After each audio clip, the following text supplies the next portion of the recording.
Living longer, living healthier, living better than ever before. Welcome to Mountain Pacific's Healthy Living for Life, a weekly series that gives you the information, education, and expert insight you need to become an active participant in today's ever-changing healthcare climate. Here now is today's program host. Whether you're caring for a loved one or helping a friend, being a caregiver can be mentally and physically exhausting. With so much focus on giving, caregivers often forget to care for themselves. Today's show is dedicated to helping caregivers so they can be strong for the ones they are assisting. Welcome to this episode of Healthy Living for Life, a show dedicated to helping you do just that. I'm Janet Whitmoyer, your host. Stay tuned. Welcome back. I would like to introduce my first guest on today's show, Cindy Stevick. Cindy has been involved in caregiver support groups for more than 30 years and currently facilitates the Helena Alzheimer's Family Support Group. Cindy, welcome to our show. Thank you very much. It's a pleasure. Good. I'm glad to have you. And the first thing I'd like to start off with is if you could tell us what are some of the qualities that make a really great caregiver? Well, for a caregiver, patience, understanding, being able to deal with the issues that you deal with as a caregiver. And I think primarily, since I work with dementia, Alzheimer's disease, if the people that are caregivers can get a grasp on what the disease is, they can more easily understand the behaviors that they're dealing with. Because those behaviors, if you don't understand the disease, they're tugging at your heartstrings. So for a caregiver to know what they're dealing with, that's kind of a hard task in the beginning, but to move forward with that and to realize that it's a disease, to really truly realize that it's a disease. Also with dementia, that person's reality, the patient, their reality is not necessarily what our reality is. So understanding that is critical for a caregiver to be able to work with the person, to be able to really understand. That's really important to know so that you can understand a little bit more by understanding the disease. Right, right. Being a caregiver can be challenging, and so what would you say are the most important things that a caregiver should do to actually take care of themselves? Wow. You know, caregivers oftentimes don't even realize that they need to take care of themselves because they relinquish the right to care to that person that they're taking care of, and they really have no needs. So they've got to realize that in order to be a good caregiver, they need to take care of themselves, eat, sleep, be socially active. How do you do that when you're stuck in the house with somebody that you're caring for? To be physically active and to keep their brain active, to continue to do things that help their brain to be active, doing puzzles, whatever, the Sudoku puzzles, people love doing those. So I always hand those out to my support group people, keeping their brain active. Also, for a caregiver to know that not to beat up on themselves. If they lose patience, it's okay. That's normal. You're human. You're totally human. I think that caregiver stress is something, I think we're going to talk about that in a minute. The importance of them being upbeat and positive. Can you talk about that aspect of it? Yes, I definitely can. Caregivers being positive is a difficult task for them because they're in this situation that they never ever expected they would be in, especially if they're a spousal caregiver. So one of the things that my mom dealt with, my mom was the caregiver for my father. She realized that there were things that she could start to focus on that were actually positives. They were actually things that could give her joy rather than being frustrating. So some of the behaviors that he did that were repetitive behaviors that would drive her crazy, later on she was able to say, you know, those are really funny. And she knew that in the support group she could laugh or she could cry, and together we could make it through. So being able to pick out things that create those moments of joy that you can grasp onto and take a hold of. Well, and when you talked about the funny part, that kind of triggered me that being a caregiver is obviously very stressful.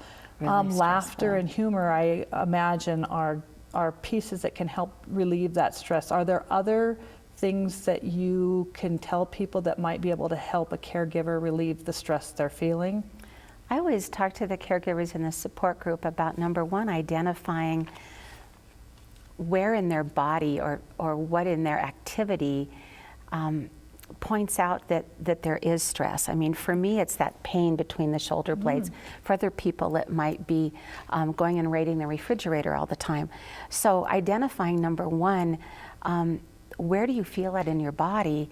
Number two, how can you relieve that? What can you do to take that away?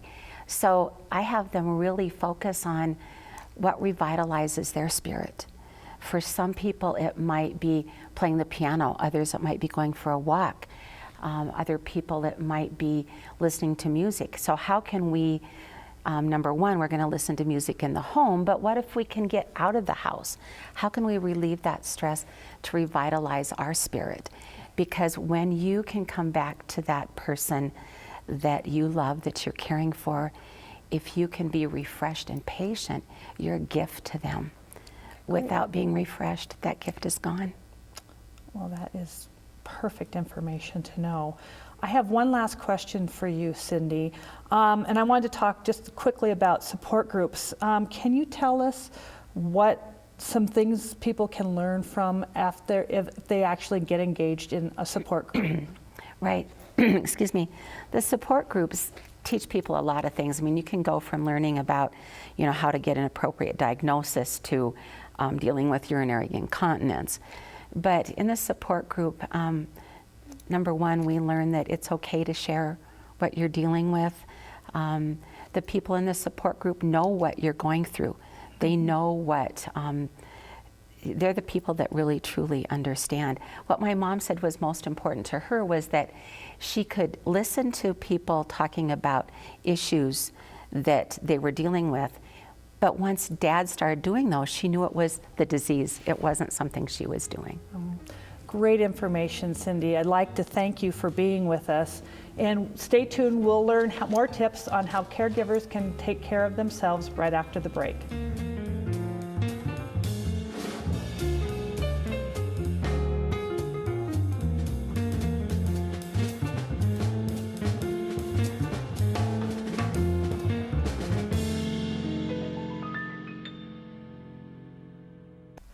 Welcome back. We're continuing our discussion with Cindy Stevick. I would also like to introduce Betsy Salois. Betsy is a volunteer for caregiver support groups. I hope I got your last name right, Betsy. You did. Okay, great. Sounds great. I'm going to start with you for this segment. And I understand that your husband passed away from dementia. Yes. And you were his caregiver. Yes. So what would you tell other caregivers in regard to taking care of themselves? Well, the first thing that I think caregivers need to do is get organized, find a plan, take care of your loved one first. Okay. Get a team of doctors, make sure the diagnosis is correct, Okay. because often it's not. Once you get that, that relieves the stress of what you have to do for your loved one initially. And then you go on and you start studying the disease, whatever type of dementia it is. And once the disease is, you get that down, then you bring your family and your friends in, and don't be ashamed of the disease. Don't be ashamed of your loved one. They so much, they need you, and initially they know something's wrong too. So then you need to go ahead and inform your friends, tell your neighbors. Don't try to hide them, because their behaviors are going to be inappropriate times. Eventually it's going to get there. So if you have a neighbor, and in my situation, we made up little cards and give to all of our neighbors. Oh, great idea. And this is something you could talk about if they come to your house unexpectedly. Okay. So all of that will help relieve your stress. Oh, that's a great idea. Looking back on your situation, would you have done anything differently? I talked to my son at length about this question also, and You know, I wouldn't. Okay. Because it's you learn as you go, Okay. and you deal with things differently. You know, every day is a new challenge. Now, my son did say, Mom, we should have stopped Dad driving first before, because he usually takes an accident just about to happen before you pull that. And it's not just for their safety, it's more for the other people's safety that are driving. He also said we should have placed him in a care facility sooner. Oh. And sometimes you want to keep them home so much that you forget not about yourself, but can you really keep your loved one safe? With me, I'll just make this really short, but one day he was outside, it was summertime, and I thought, I wonder what he's doing, I better go check. He'd gotten in a hot car. Oh. It's like putting a child in a hot car. He was sweating, he was sick, and he didn't know enough to get out. So it's not just about yourself. You have to realize, can I keep them safe? Okay. And that kind of triggered me to thinking, if a caregiver needs help, whether it's emotional help or assistance, taking care of someone, what recommendations would you give to them for how they would go about getting that kind of help? Well, I think you need to go to a support group. Okay. That turned out to be the best thing I ever did. My best days were after I'd been to the support group and asked questions, had other people say, you know, you're not in this alone, they're not doing anything different. But one thing it did for me was because I would go to the support group and listen to these caregivers about these behaviors their loved ones were doing, and I thought, you know, that doesn't sound like behaviors I'm dealing with.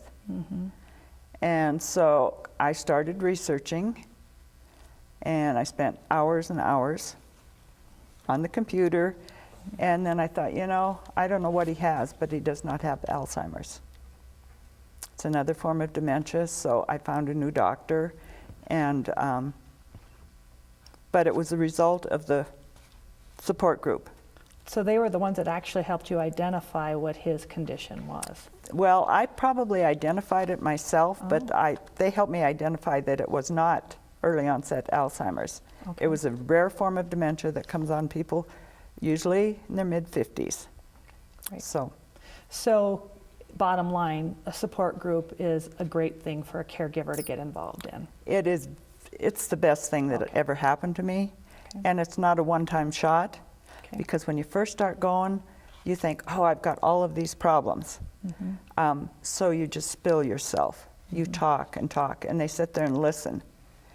And then you go another time, and okay, you're hearing somebody else's story.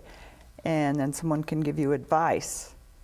And it can be anything from getting financial advice, not telling you what to do, but tend to that, you know, get your house in order.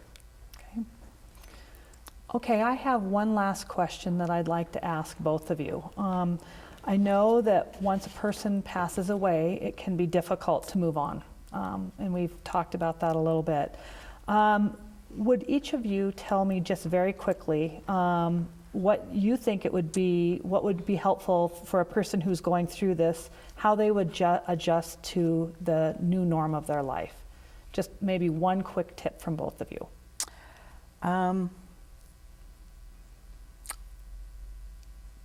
I guess I would say, if you had a dream your whole life, but because of family and children, you never fulfilled it. Okay, now you're alone, you're not, you don't fit the same people you fit with before. Go after that dream, and your best friends are usually now from the support group, so. Okay, great. And I'm assuming, Cindy, you would agree with that, and I'm sorry we ran out of time, so I don't Definitely, get to I ask you agree. that question. But I'd like to thank both of you for being with us. And I'd just like to thank you at home for this segment. And up next, we'll learn more about a program that helps caregivers get a much needed break from caregiving duties. Stay tuned.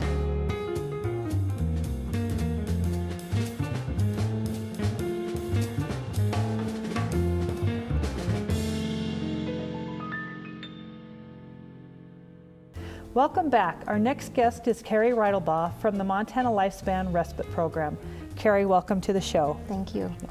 Let's start off by having you tell our viewers about what the program really is. Well, the Lifespan Respite Program is really about focusing on the caregiver. And the caregiver is someone like a family member or somebody that's caring for somebody that's either has a chronic illness or aging or a child with a disability. You know, somebody that needs a lot of extra care, and it can be exhausting, and people need a break. And so our focus is to help that caregiver make sure that they care for themselves and know that it's okay to care for themselves and take a break.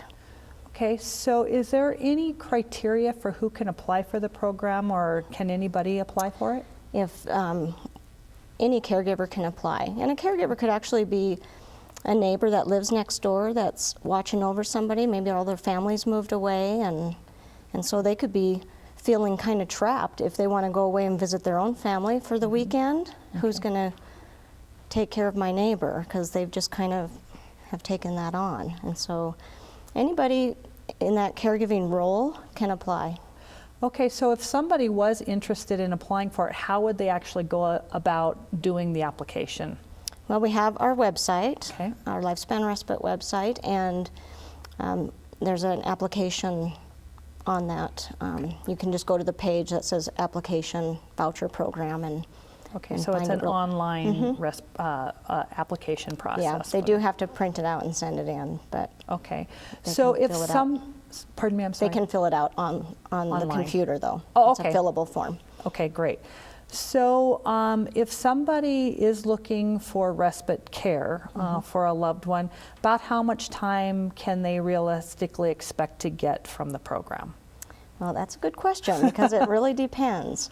So the program that we developed is a self-direct program, and so we really encourage them to look at their circle of friends, their family, as long as they're 18 and or older and don't live in the same household as the care recipient. Okay. They can hire whoever they want. Okay. And they already know the person. The care recipient probably already knows the person. They trust the person in their home. So it just makes it a little bit easier to ask those kind of friends for help if you can pay them a little bit. Okay. Is there a limit to the amount of time per week or month that they can get? So it's pretty much Well, unlimited? it's limited money. Okay. So our funds are limited. So we Okay. can provide up to $600 in a calendar year. Okay. So we usually start around 400, or maybe they have a need and it's less than that. So we would just approve an amount to get Okay. them started, and then they can come back for more if they had a good experience and they really liked it and it went well. Okay, Yeah. great. So speaking of funding, who actually pays for this program? We are under a grant, federal grant, through Okay. the Administration for Community Living. Okay. And so this is our second 3-year grant that we're finishing up at the end of August. And then last year they had an additional grant for 1 year. So that 1-year grant ran parallel with our 3rd year of this second grant that we're currently on. And that gave us some extra respite funds. So I lost my train of thought. Oh, well, with the amount of money with that program, you got the grant with Right, the program. so we got some additional funds, Okay. but those also end August 31st. Okay. And so we will have an opportunity next week, I'm hoping, we'll hear about the next grant that's coming out. And it's going to be also a 3-year grant. Okay. But it's very competitive, so there's no guarantees. There's 34 states that are going to be eligible to apply for this grant, and they're going to award about 15 to 16 Oh, states. wow. So- Does it help that you've had the grant in the past, do you think, or it's a new deal every time? No, I think it helps. Yeah. I think it helps. Okay. Yeah, because they can see what the states are doing and how it's growing, and So I think it probably helps. In Montana, is there a great need for this? Are you finding that you have more people that need the respite than actually you have the funding for? Absolutely. So- Absolutely. And some people out there don't even know they need it yet. Yeah.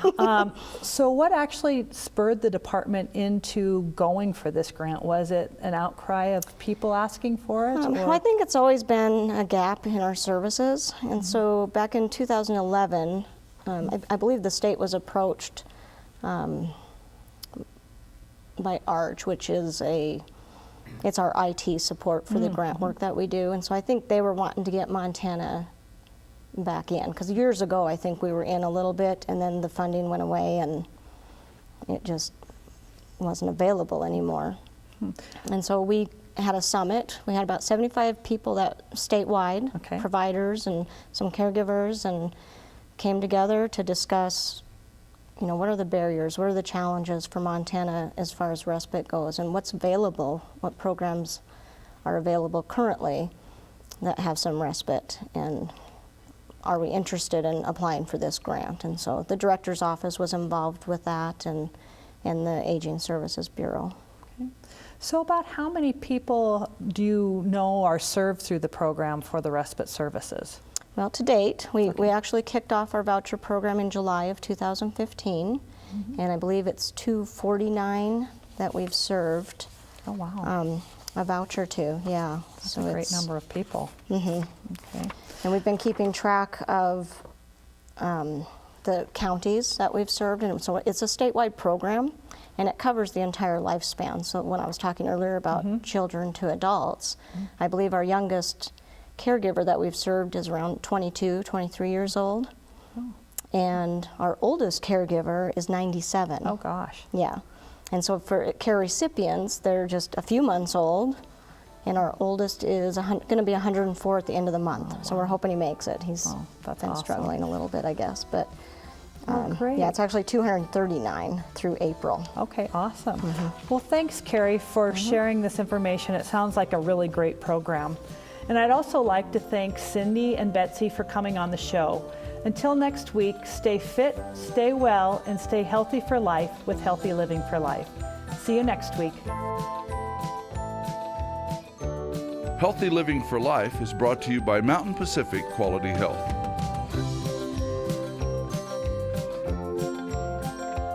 We'd love to hear from you. If you have suggestions for future programs, visit our website at mpqhf.org or call us at 406-443-4020. You can also catch us on YouTube by visiting our website and clicking on the YouTube icon. Special thanks to Fire Tower Coffee House and Roasters. Production facilities provided by Video Express Productions.